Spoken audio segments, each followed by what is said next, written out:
We started the day with a square drill. It's just something to work on our hips and get our hand-eye coordination going. Then we moved right into our foundation drills. We got our frisbees, our plyos, our Indian club drill, our short hops, and our rips. All those do is reinforce the concepts that we like to work on when we receive the baseball. Today was a heavy blocking day, so after our foundations, we went right into our blocking position drill.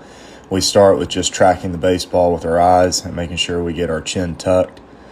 Once we've created the pattern of having our chin tucked and our eyes down, we'll add in the glove. So the glove will start up in a receiving position and it'll drop to the ground, and it should be in sync with our eyes and our chin. Finally, we'll continue working from the top down, and we'll get up into our secondary position. Our hands will be down in our blocking position already, and now we're working on getting our body behind our glove. We like to lead with the hands and let our body follow. Once we've worked those three pieces of the block, we like to add in the lateral component. Here you'll see Eli is doing a really good job of getting his hands to the baseball and his body following behind. We have a resistance band that's going to hold him to really make sure those legs are working and make sure he's able to get to the side of the baseball like he needs to. We do this two different ways. The first, we have a two-piece move where we make sure we got our hands to the baseball and then our body follows behind. And then we like to do it with both pieces moving at the same time. After we've resisted Eli, we'll then add the band on the other side to pull him in the direction to make sure he can start his body and stop it properly. Then we'll remove the band and work on our rolling blocks. Again, just working the lateral piece. And finally, we'll add in the reaction. What you don't see is I'm standing behind the camera and I'm going to point to a baseball. Eli doesn't know which baseball I'm going to point to. He's just simply reacting to the command.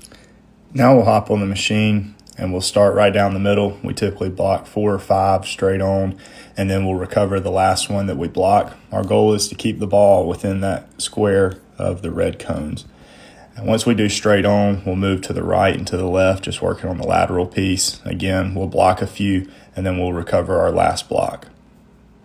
With these, the machine is preset to a block. So here, Eli knows that he's going to have to block.